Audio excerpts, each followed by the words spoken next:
Really good questions. I actually didn't start in medicine. I was actually studying public health education, and more in that public health kind of like arena.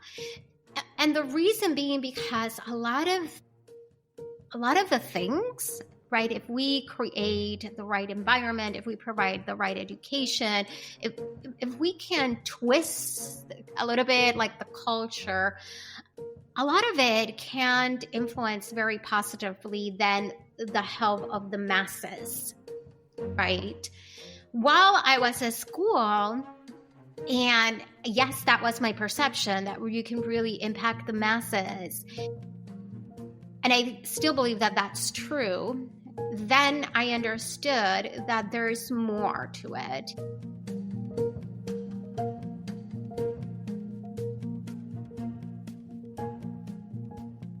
Welcome to Roots of Healing, the podcast where we uncover the stories, insights, and visionary ideas shaping the future of lifestyle and integrative medicine. I'm your host, Dr. Siri Chand Khalsa, board-certified internist lifestyle and integrative medicine physician, and I'm an advocate for holistic healing and embodied living. Before we begin, please note that this podcast is educational and informational only. The views expressed by our guests are their own and do not constitute medical advice. Please consult with your healthcare team for personal medical concerns. Each week, I have the incredible privilege of sitting down with trailblazers and thought leaders who are reimagining what it means to heal, mind, body, and spirit. Together, we explore their journeys, innovative approaches, and the deeper roots of healing that inspire us all. This week, I have Dr. María Colón-González. Dr. María founded saludRevisited, an integrative and lifestyle medicine practice in Texas. While in residency, she had that little light bulb that so many do, that there were missing links in care, and she wanted to be able to provide that to her patients.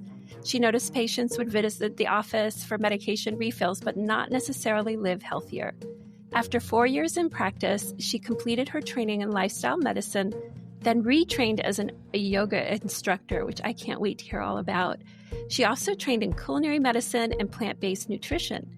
In 2021, she started her integrative medicine fellowship because she really believes that patients deserve as rich a route of healing as possible. She's trauma-informed, a podcaster herself, and recognized the complex events that cause harm to us that have affected us at all levels of our being. Her approach to care is, your body tells a story, and you can rewrite the narrative. She's the author of Healing the Wounds of Medicine, Stories and Journaling for Physicians. I am so excited to welcome you, Dr. María, to the podcast. What an incredible story. Thank you for having me here. It's actually an honor to be conversing with you tonight and this evening. So there's so many places to jump off from, and we have never met. Our paths have never directly crossed, but we might as well have been walking parallel journeys. And I'm so intrigued about your roots and backgrounds. Did you have a family that was curious about integrative theories, or was this really all your own awakening and discovery? Because this is something I often wonder about. Yeah. So my maternal grandfather, he was actually a physician. He was what you can say a family doctor or a GP in a small town back in Puerto Rico where I was born and raised. And he was actually the only physician of that town for many, many years. So yes, I do have that in my blood. My grandfather actually passed away before I was even born.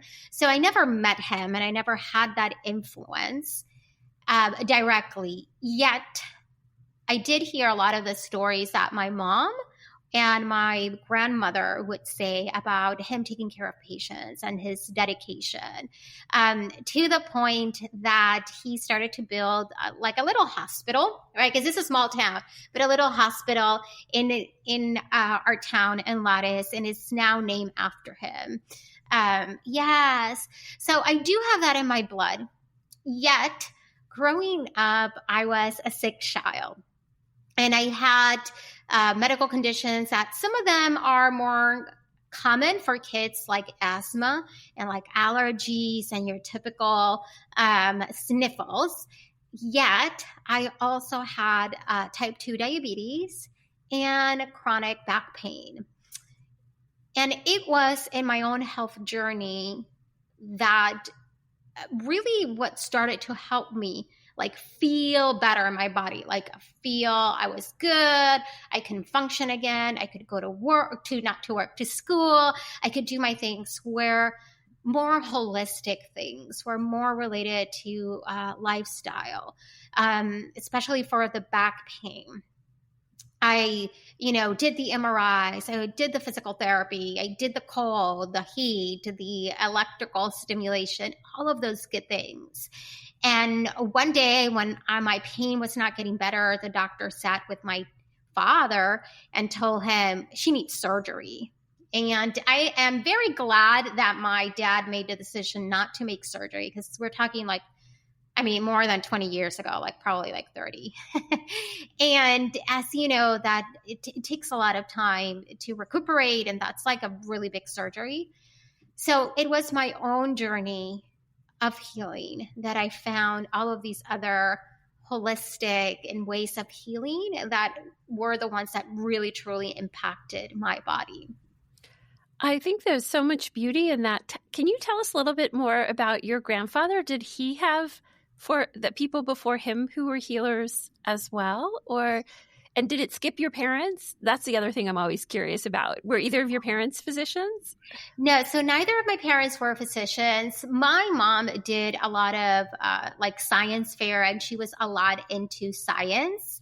Now, something that is a little bit more typical, especially at that time in the Puerto Rican culture, my mom did what a lot of women do, which is once they get married and they have babies, they take care of, the kids. And it was not until I think we were probably middle school, high school, that she went back to teach. Yet she didn't go to teach science. She actually taught kindergarten, and that became her new passion. I do have uncles and cousins that are physicians, radiologists, psychiatrists, of course.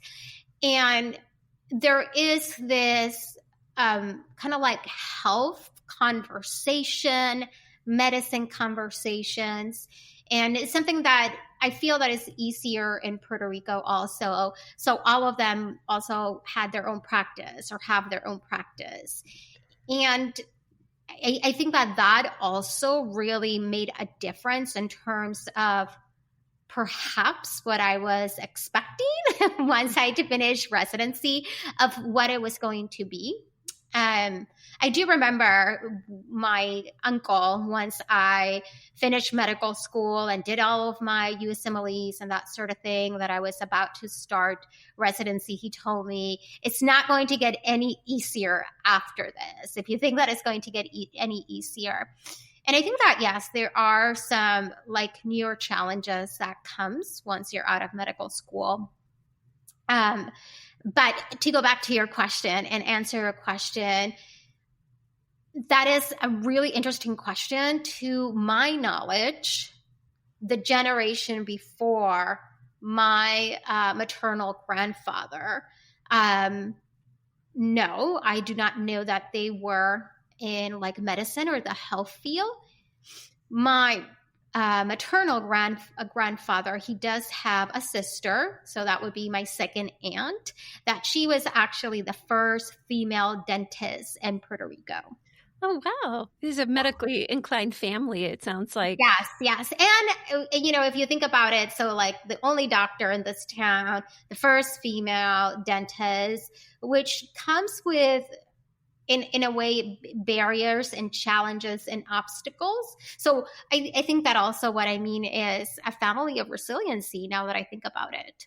Yeah, that's so wonderful to think about. And I think your point about him being in solo practice means that he had to be open, because there always were remedies that people had passed down. Some work, some don't. There's superstitions to sort through. There's evolving science, in the 60s and 70s and 80s, perhaps when he was active and most active. We're still discovering a lot. And even now, right, we're still looking at so much. Tell us a little bit about that Eureka moment when you said, okay, I'm going to go do this medical thing. Had you found a certain balance point where you felt like you had the stamina with your own health to withstand all the physical, emotional, even spiritual challenges of the training? Really good question. So I actually didn't start in medicine. And again, coming from my own journey, I was actually studying to be public health education, and more in that public health kind of like arena. And the reason being because a lot of the things, right, if we create the right environment, if we provide the right education, if we can twist a little bit like the culture, a lot of it can influence very positively then the health of the masses, right? While I was at school, and yes, that was my perception, that you can really impact the masses. And I still believe that that's true. Then I understood that there's more to it. And what I mean by that is, so there's a very fine line between imposed lifestyle, chosen lifestyles.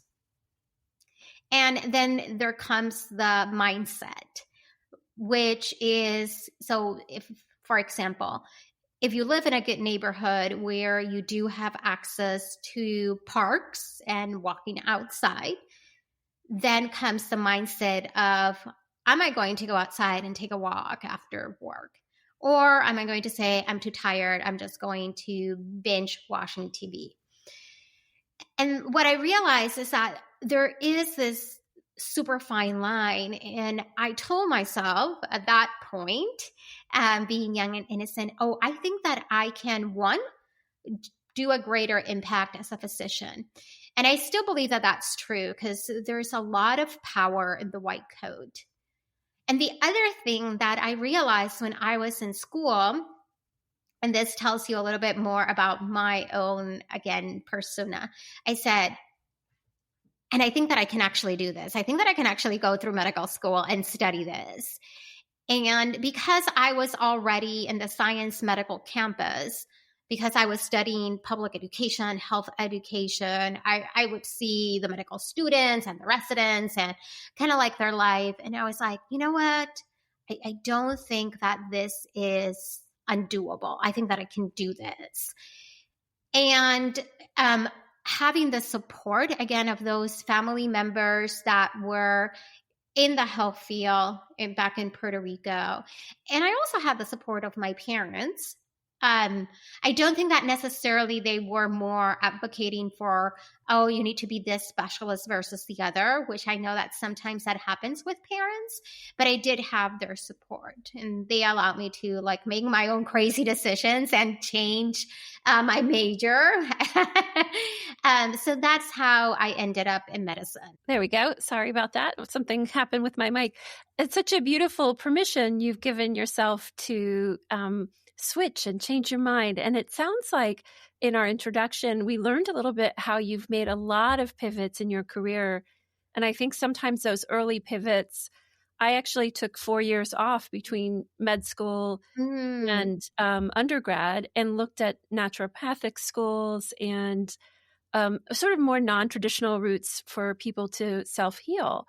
And like you, I came to a similar conclusion. I think I can probably do more good. I'd had a biology undergrad, which is, for many of you who have those, we know that not a whole lot of employable positions if you don't go into medicine of some kind. But when I finished, I just wasn't ready to dive into, and this would be in the 90s now, so it's been a minute. But like you, I kind of came to an inflection and said, well, you know what? I think I can do this. I think I can make a difference. I think I can help people. I wanted a bit more of the structure that the allopathic or the MD route provided, DO-MD route. But I always held on to these other principles. And I feel like based on how similar some of our further interests have been, we began probably somewhat optimistic that somehow the education we were endeavoring in would hold those principles, or that what we sort of intuitively knew, but not really practically knew, could be easily brought into practice. And for me, this would be in the 90s and early 2000s through my training. It was a pretty shocking awakening.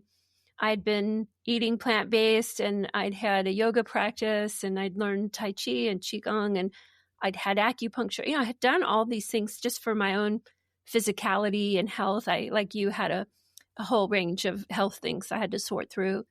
And boy, residency and medical school were so shocking. And even my early attending jobs were heavy. And I think when I look at your book title, it's like, this humanized care, this quality of what happens to us as we move through the training, that we lose some of that, like, I don't want to use the term the wrong way, but girl power, that like irascible feeling of invincibility that we might have had in our younger years becomes a little trampled by, I don't want to use cliches, but just the way the model is structured doesn't necessarily celebrate the things that matter to us. And I think that can actually be quite traumatizing for sensitive healer type MDs. And I'm curious, did you take a break in your career at all? Or did you find that the additional training and tell us a little bit about your additional training and kind of the timeline for that. Was that also maybe just part of your own healing? I know that's a lot of questions all in one. Yes. So I will unpack it. So because during like my first years and bachelor, and I was kind of like here and there, and what am I going to do? So that took me 6 years. And I did it slowly, but I think that the fact that I did it slowly was, one, good. And two, so my bachelor was in human biology. So it's very specifically to like humans. And one of the reasons that I specifically did that, it was because it integrated a lot of the social science. It integrated anthropology, it integrated sociology, mental health, like the behavioral, developmental aspects. And I think that by itself already gave me a different perspective than if I would have done the traditional either chemistry or biology major that we do. And during those years, I was a group fitness instructor for many years. That's why I taught yoga. And that's why I say that I recertified. So I come with this background of more like the wellness industry, if we can call it that. And then with a perspective on humans that goes beyond the biology and the physical, because of a lot of the classes that I took during my major. So I think that by itself gave me a different perspective. Plus then my own history. I do agree that I think that our training, medical school residency, does break some of this girl power, which I don't think that we are invincible. I think it is more the girl power of I'm going to get it, I'm going to do it. And what I mean by that is I think that there is a sense of powerlessness that starts to build, because even if you want to help your patients, you can't. There are certain things that, you cannot, maybe you don't have time to talk, to discuss. You are confined to a healthcare system that is fast, quick, get them in, get them out. It is volume-based. And on top of that, a lot of what we do is more pharma-based. And that's what is expected. Those are the things that they're going to be looking at. Did you put them on X medication for X diagnosis, for X numbers? So I think that it becomes also, or at least for me, it became also very robotic, very repetitive, in a way, boring. And not only that, I didn't feel a challenge, right? I am just doing all of this documentation in front of the computer, making sure that I'm hitting the check marks. But then the essence of what I learn in sociology, anthropology, human development, like that essence of, humans, like we are working with humans, completely goes away.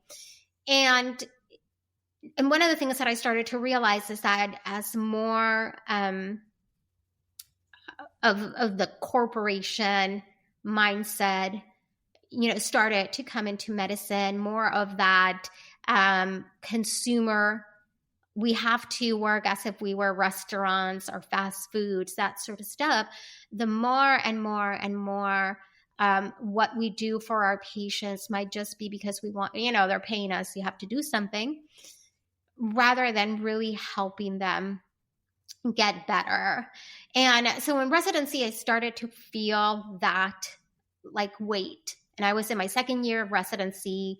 And I remember another uncle told me, like, if you're in your second year and this is like being heavy, like, what are you doing? Right? What is it that you were thinking? And he told me, like, in a way, like, well, maybe you should do something else with your life. Right. Which that also took me like, what are you talking about? I can do this.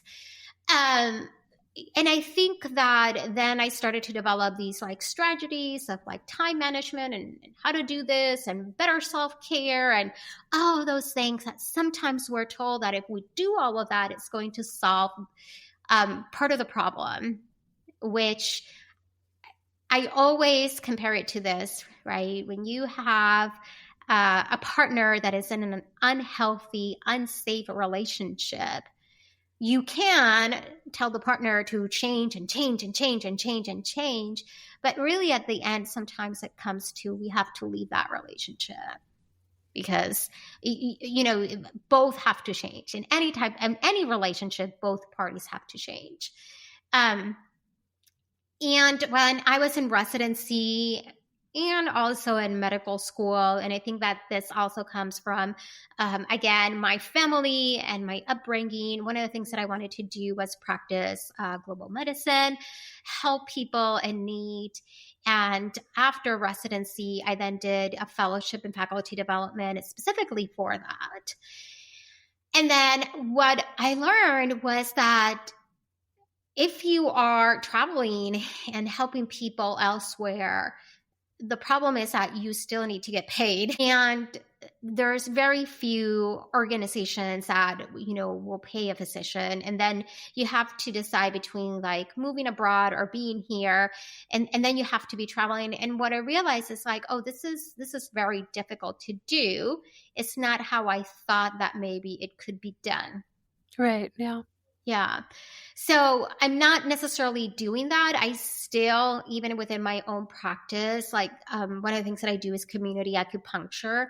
And I really try to think, okay, if what I am building, is it adding to social injustice?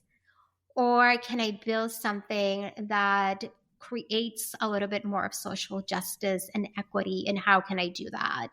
And that is challenging. It is challenging for multiple reasons. So, my journey has been one of realizing, oh, what we're doing with the patients is not helping them. Knowing, and I know that there's tools that helped me in the past. And then when I was in academic medicine, I had a colleague. She was not actually like a mentor, but she was a colleague. And she was the one who told me about the American College of Lifestyle Medicine.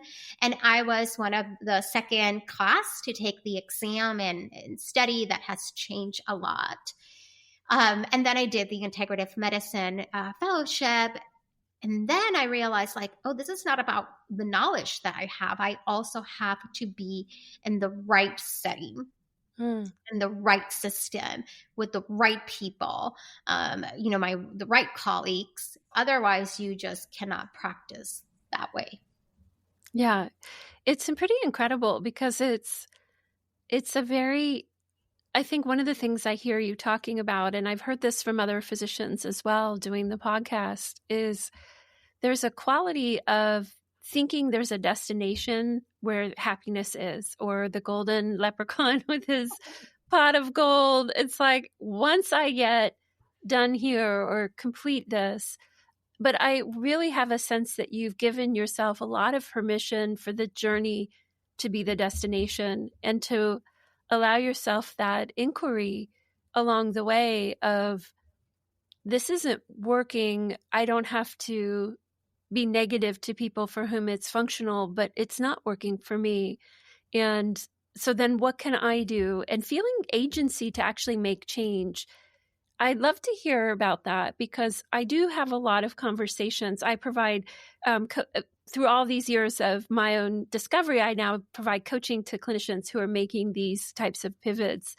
And so I find there's a couple of things that often come up for them. One is imposter syndrome, and the other is perfectionism.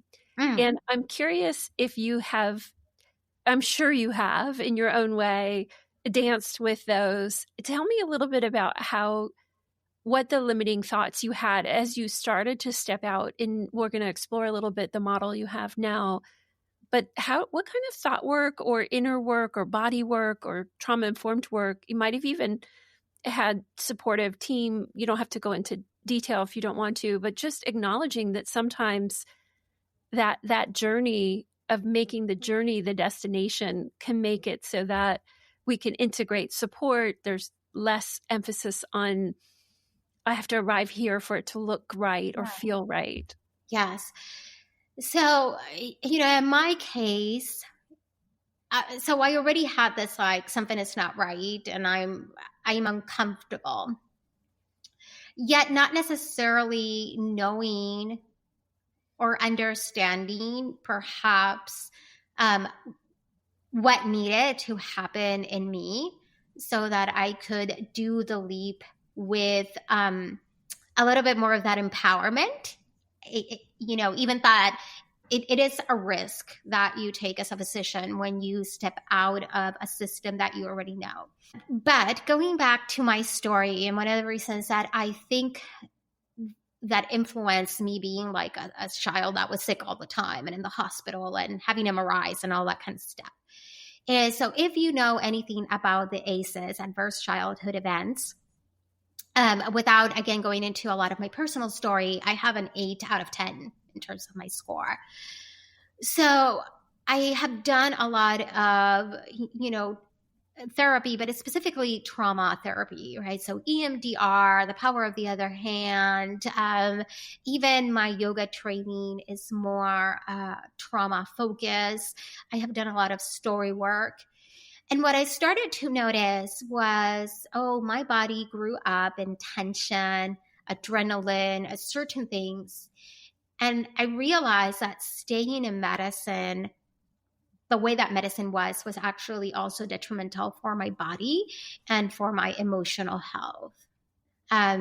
Something as simple as the fact that we are told that when a patient is abusive, we have to stay professionals, right?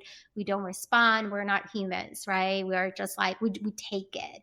And nothing is done because, they're the patients and all of these excuses. And what I started to realize was like, this relationship is not healthy. I have tried changing jobs, and that hasn't solved the problem. So again, I started to see it as this relationship where I have tried to change jobs. I had tried to change to the point, and I talk a little bit about this like in the book. When I was in residency, my mom came to visit me. She did the laundry while I was in one of my rotations. And when I arrived, she told me, like, when did you started to dress in like these colors? Because the colors were more darker, like your black, your grays, your blues, which if you know anything about the Hispanic Puerto Rican culture, that's not how we dress. But that was how I started to realize that I needed to like fit in, right?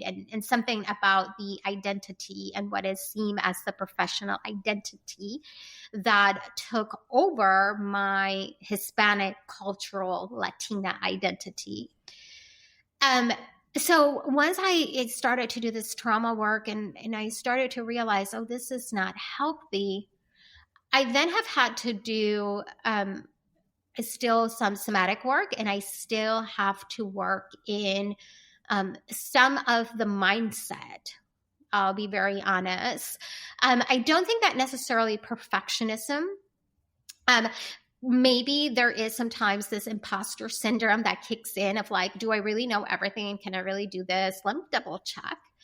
But the areas where I still, have to work in the thought process and in the trauma aspect is, so again, the scarcity mentality and the poverty mentality, that then stepping outside a job that brings the paycheck that what's going to be and that sort of thing, you really have to adjust. And the anxiety and fear that sometimes that has created because of things that I lived during my childhood. And then the other aspect is I'm more of an introvert because of some of these like negative experiences that I have had. I tend to retract and stay. It's more of this protective thing. That I see myself as the turtle that is starting to get the head out, but it's not completely out. And I realized that I needed to allow the turtle, I have to help the turtle to feel safe enough to take the entire head out and start walking in this world. So as you said, it's a journey. And I think that one of the most beautiful things is evolving and healing and becoming through the journey, and how that just changes you. And because of that, if you as a persona change and are heal, it has to be reflected on what you do as your career, as your calling, as your purpose. Because if it doesn't, then there is something that's going on in the transformation that hasn't completely kicked in.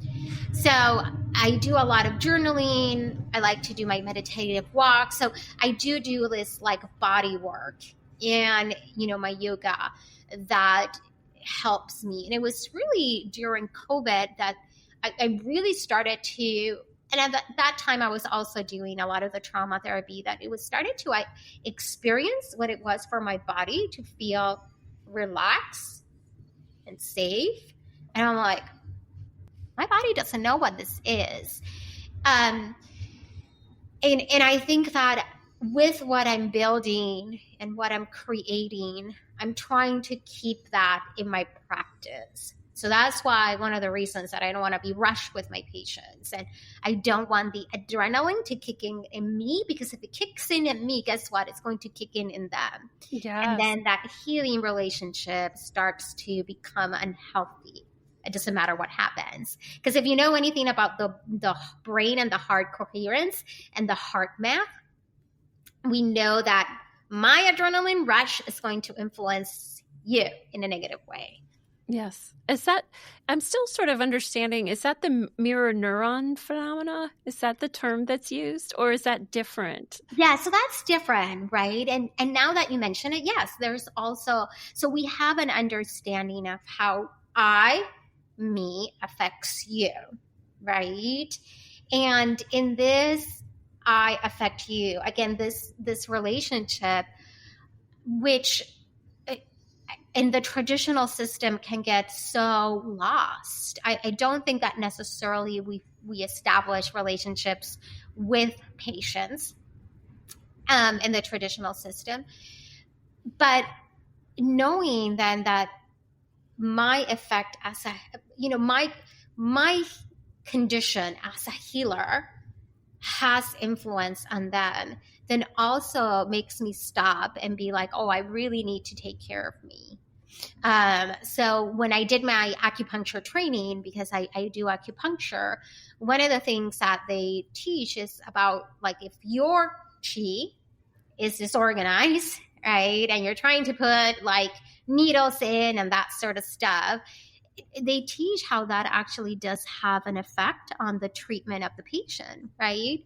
So they teach you like your chi has to be like balanced and nice. And the other thing that I also do with my patients is if they arrive to an acupuncture session and they're all like up here and like, I'm like, okay, let's calm you down. Let's breathe. Let's try to, increase the chi or create a greater brain heart coherence, which is, the waves of the brain are more coherent with the heart rate and the heart rate variability. Because that will, your body will respond better to the treatment, no matter what I'm doing. Yeah, it's so true. And I think that, I can hear, there's two portions of the audience who listen to this podcast soon to come, but publicly we're in the launch phase, but I already know because of my social media currently. And I can promise you there are patients who are seeking doctors like you who've done this healing work, who have an understanding of a holism of a whole person, not just the disease the person has. It's, right. Who is the person that has this disease? What are the characteristics of this disease? And what is it that attenuates healing, builds vitality, resilience, is giving them a sense of agency and the choice away from things that walk them to destructive habits? Because that's, I think, one of the most fascinating clinical questions in a way, is that we're in the information age. People have never had more access to theoretically what would serve them best, even at an N of one, even at that individual level. There's so much out there. Yet in some ways, I feel it's never been harder for people. And I think a lot of this does have to do with the autonomic nervous system and our staying in these more fight-flight, which are more survival states. They are important and necessary, but we're living in them far beyond their necessary moments. Yes, absolutely. I think that the best way that sometimes I describe this is a lot of what sometimes patients need to do in order to heal. So not necessarily the absence of illness or symptoms, but I'm talking about healing, is to go against what the culture says and what the culture tells us to do and the environment and a lot of aspects, right? Think about it. What is easier to get in terms of food financially? What is more convenient? We use our cars. And then environmentally, sometimes do we really think about the environmental choices that we're doing and how that impacts our health and our health long term and what comes before that? We continue to promote the speed of light and the microwave and fast.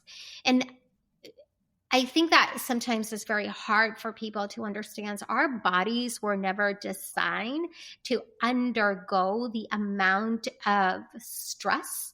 And when I'm talking about stress, I'm not talking about like, oh, I had a stressful day. No, I'm talking about the chronic everyday stress that we put them through, that we put our body through, where we don't sleep well, we wake up, then we go rush to our works, we overbook ourselves, we're trying to multitask.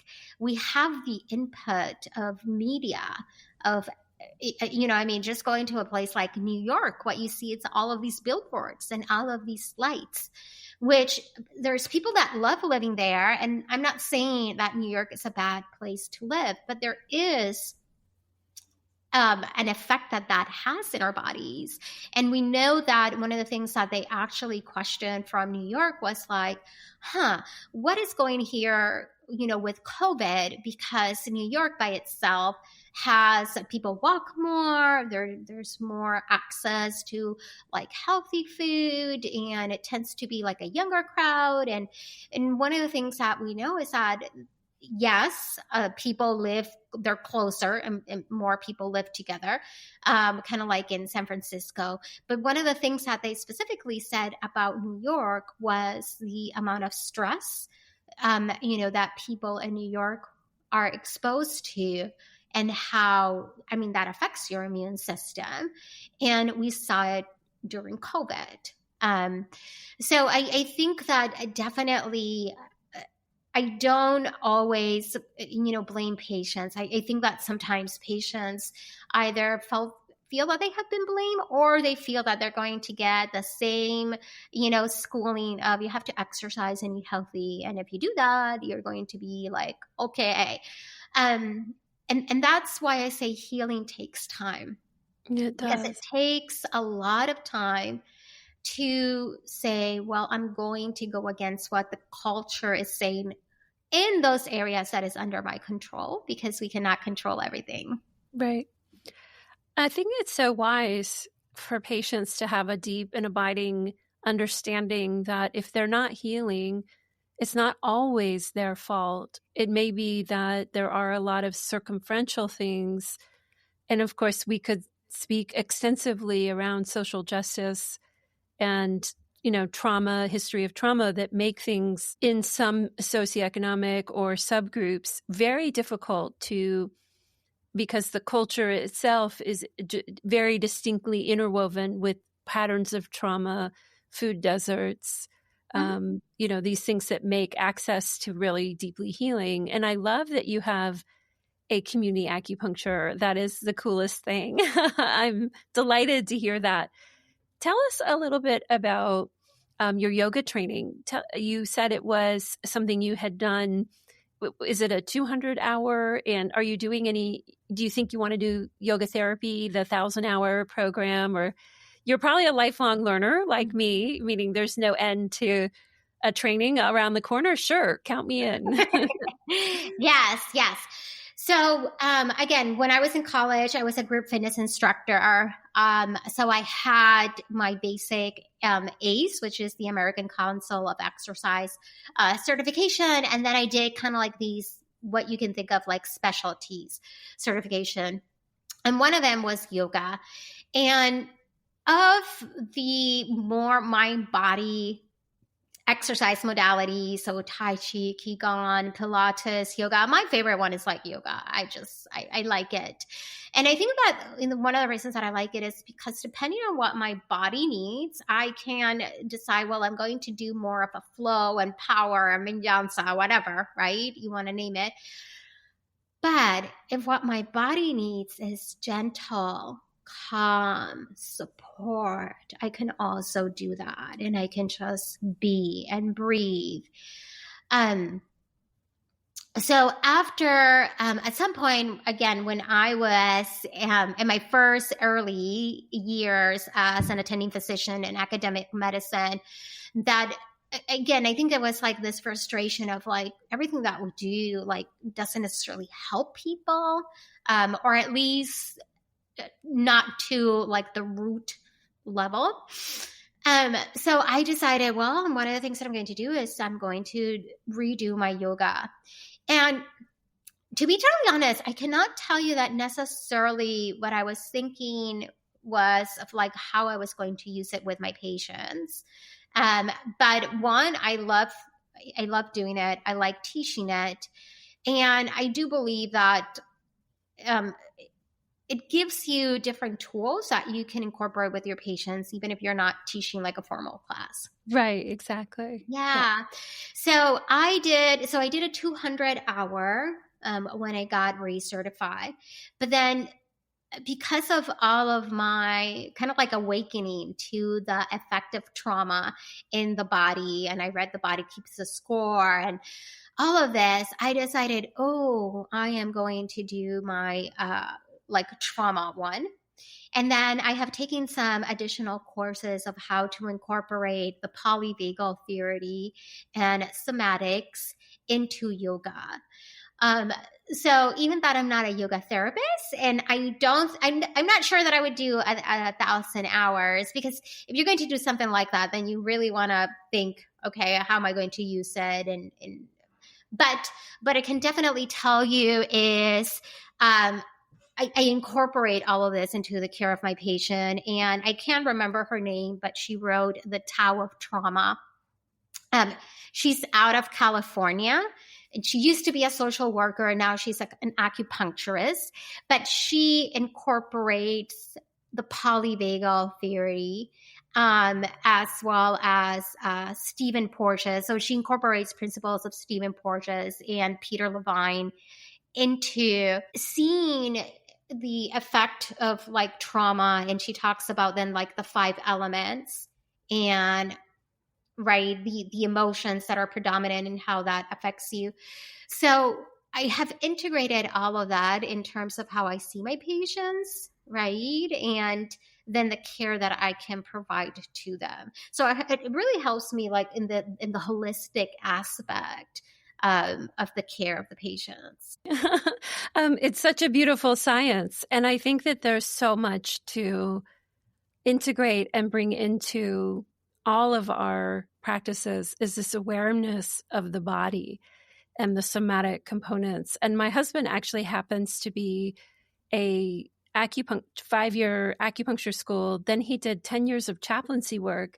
And now he does work he calls somatic relief for grief. So he was at a level 1 trauma center and was the bedside chaplain in the most extreme, of course, scenarios. And now his work centers in how to really understand what the body is holding. And even if it's still all evolving science, I know as clinicians, we're always looking at the polyvagal theory and wondering, like, nothing fits in a perfect box, because I think the body is a miracle and it is so much more than what we're just centuries away from really having, I think, a deeply holistic understanding of our being. So I love that that's such an integral part, and we just can't say enough about it. Like, we're on the same page, but if you sat 100 doctors down, there'd just be a handful that are on the same page about this. But the thing is when I was in my primary care practice, I remember the first time I saw the ACE data from Southern California. I think it was Kaiser maybe. And I was floored. I was floored. And of course, I am now, by the time I'm reading that, 10, 15 years outside of my training windows. And I remember thinking, why are we not checking an ACE score on everyone? Every patient. Yes. And I kind of came to a basis in my practice where I said, if I'm having real trouble helping someone transform, they're either on an altering substance and they're having a hard time telling me, or there's trauma. And I'm not saying they're the same at all.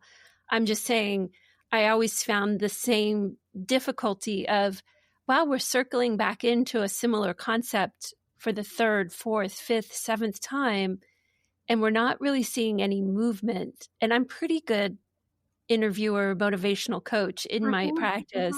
So I didn't take it entirely personally. But then when I understood the trauma piece, I began to realize what functional freeze probably meant for a lot of people, meaning it sounds good on paper, but the resourced energy to implement these changes that we know. And in those cases, of course, the benefit that we have from our training is we can prescribe something and say, listen, we don't want you to progress your heart disease, your diabetes, and certainly cancer has it could be a whole other deep, deep conversation. But I think it's so fascinating to appreciate that. So it's so little that clinicians in the MD world really take into account both the outcomes from high ACE scores, so increased risk of death, stroke, cancer, dementia, all of it independently, and in some instances, the same risk levels as though you had smoked a pack or 3 packs of cigarettes a day. And we just can't say enough about that because it's not stress. Trauma is not stress. And this, sorry, I'm on a little soapbox here, but someone had said to me recently, well, that's great and all, but we can't all just be talking about our trauma. And I was like, I need you to understand that, yes, some people do not use that term appropriately.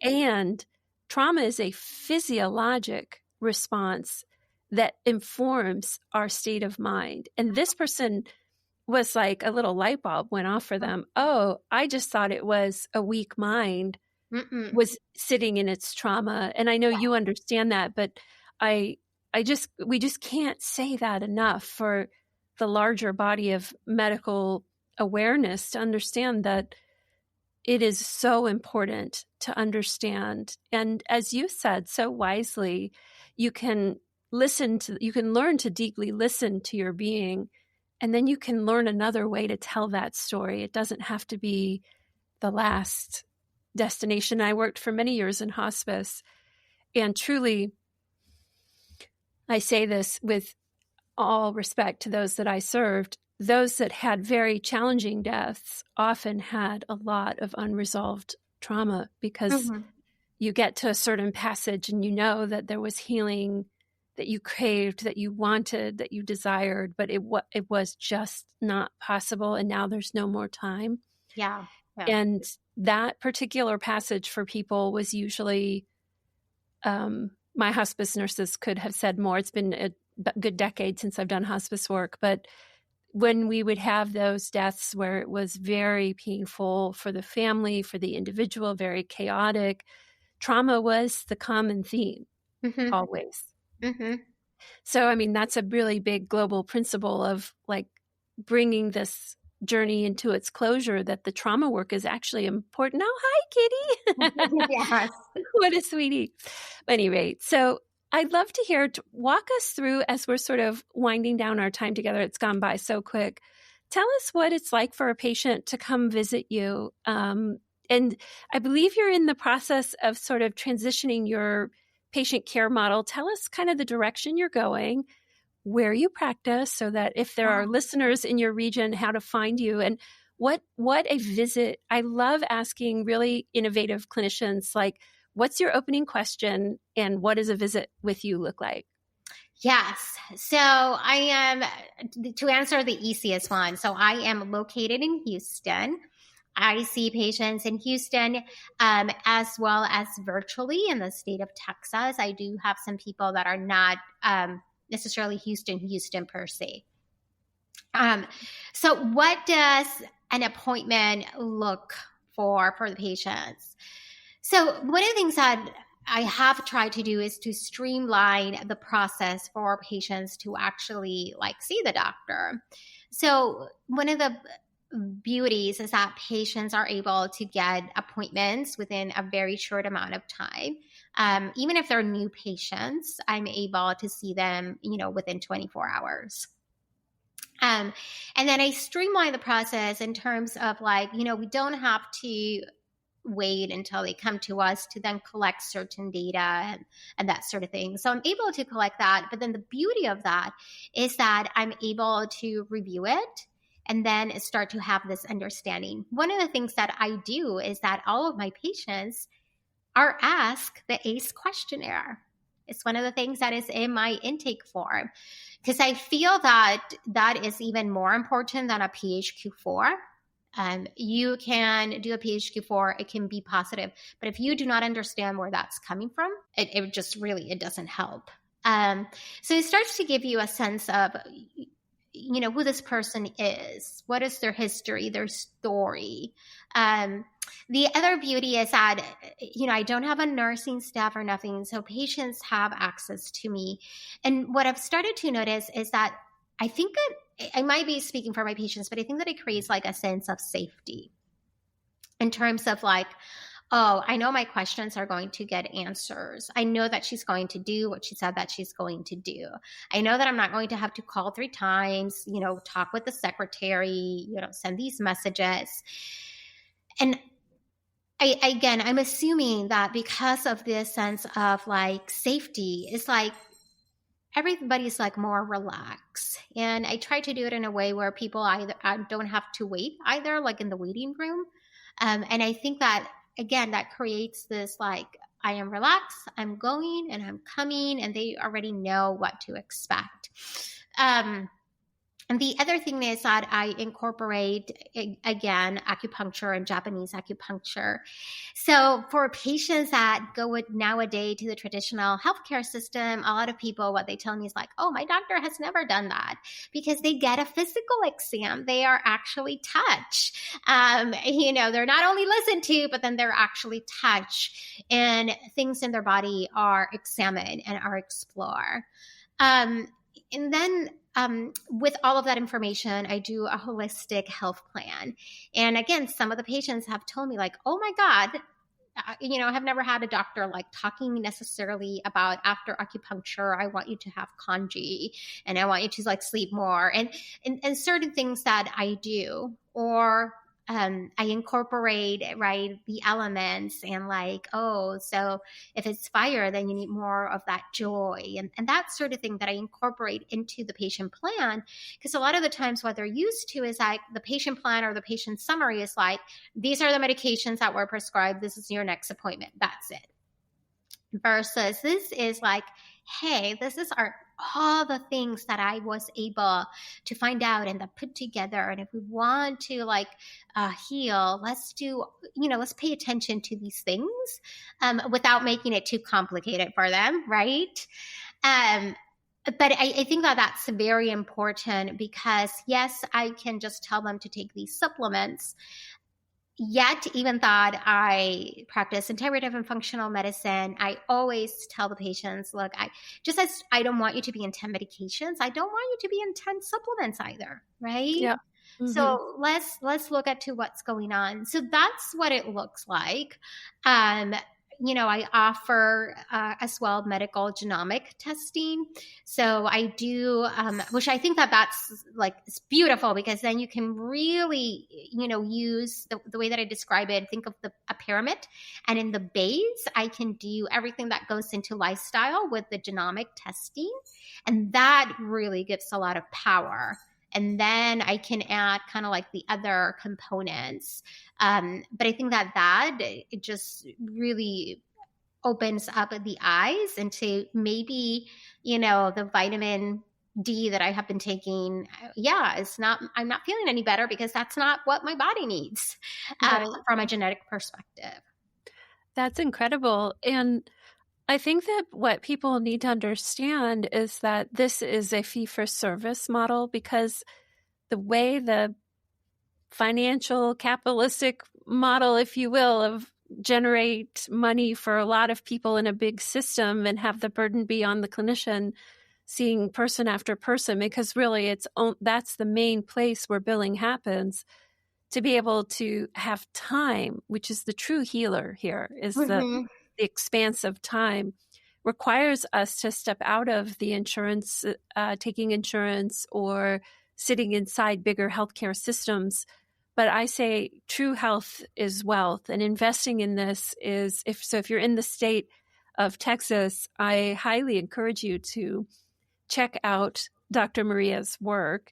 She has tell us a little bit about, if you're in the state of Texas, you can get a Boost Your Health assessment link. What is that?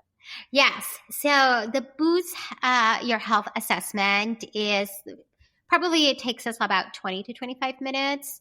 And once you schedule it, you will get a short questionnaire, maybe like 8 or 7 questions about like, so what are the health problems that you have? What is your motivation to solve them? But also like, what are the things that you have done in the past that maybe have not been helpful? And why has that happened? And basically that helps us understand a little bit, where are you in your health journey, and what are the things that perhaps we might want to do differently? Because again, going back to the relationship, I think that sometimes people just stop seeking care or having care because that relationship was not very therapeutic. In my experience, usually it's either that or then time, right? So then also I tell my patients, think of it as now you don't have to wait 4 hours in the waiting room, because when you make an appointment with me, I'm going to see you, right? And I might run behind. If I have one patient after the other, very few times I run behind by 15 minutes, but I start to get anxious about it. And I'm like, okay, we need to do something. But, time will be respected. Just So as, I want them to respect my time. So I do the same thing. And it will just give you a different perspective of maybe this is why you continue to struggle in certain areas, but then also an understanding of what could I do for you, or what can a physician that has my training and has my mindset and expertise could do for you differently. And just to reiterate, which we didn't get into at all, is your culinary medicine, plant-based nutrition, and your entire integrative medicine fellowship, which tells me the toolkit is vast and you get to meet people with what is their own belief systems, what feels joyful or energizing for them, because you've been so open to all these other training processes. And what feels doable, right? Yeah. I think that also sometimes I tend to always give patients like choice A, choice B. Sometimes I have patients that are like, no, just tell me exactly the choice. Yeah. ABCD. Yeah. But I think that also giving patients like, we could do this and we could do that. And these, and you're giving back power to them over their own health. That agency is a gold mine. There's so much, when you look at health residing or emerging from the body, the mind, and the spirit, and the physicality, because it's a balanced approach, it's a holistic approach. Life has moments of peacefulness, aliveness, joy. And sometimes people have wondered, especially those who have really sat in those trauma paradigms, if they would ever feel a lightness of being. And I think your work is so precious and so important.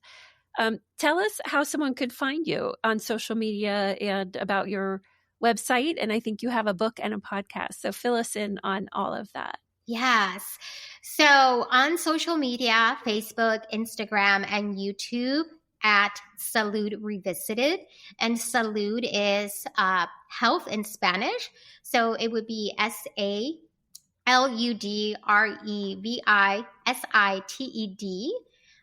So those would be my handles. The podcast is called Beyond Medicine, Humanized Care for Women of Influence. And I call it Beyond Medicine because just as the name of my practice, Salud Revisited, we're going beyond what traditional medicine either says or does for you. And we're looking at health from this different perspective, holistically.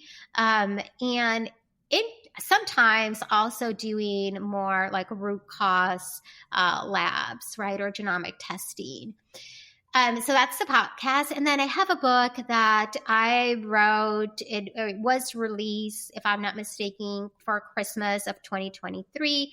And it's called Healing the Wounds of Medicine, Stories and Journaling for Physicians.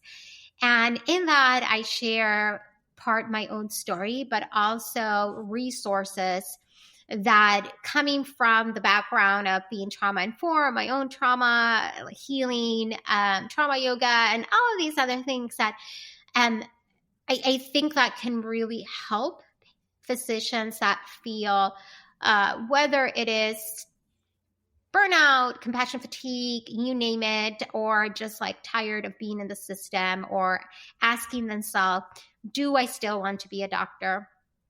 I think that is a tool that they can use on their own to start discovering perhaps maybe what's going on. Because I think that healing starts with curiosity and awareness. Curiosity. We didn't dive into that, but that's one of my favorite, most beloved techniques, is to just, what people often say, that, you know, that space between stimulus and response versus reaction.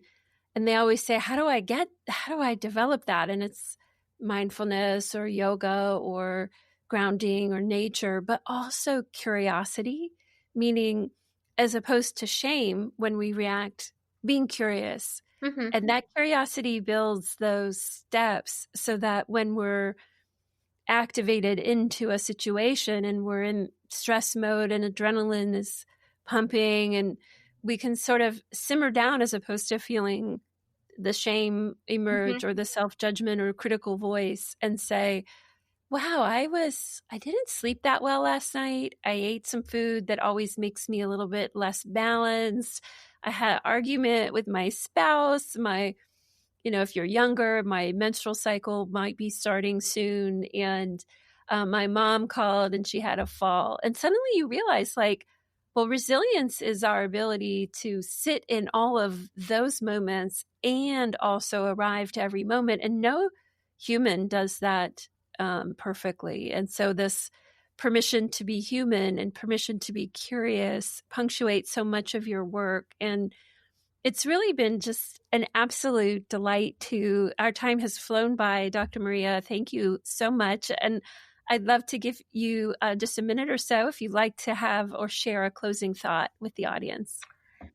Yeah. So first of all, thank you for having me here. Two big things that I say, that if you follow me on social media or you go to my website is, one, your body is not a microwave. So really be gentle, be compassionate, allow time to bring in that healing and that transformation. And the other thing that I say is that you can rewrite your health story. And what I mean by that is empowerment. You can start at the degree that is accessible to you. I'm not telling you to do things that you cannot do yet, but you can start to take steps towards healing and towards embodying yourself in a different way. And I think that that's powerful. That is beautiful words to end on. And thank you so much. And we'll have all the resources you mentioned linked in our show notes. And thank you, everyone, for joining us on Roots of Healing. And we'll meet again soon. Thank you.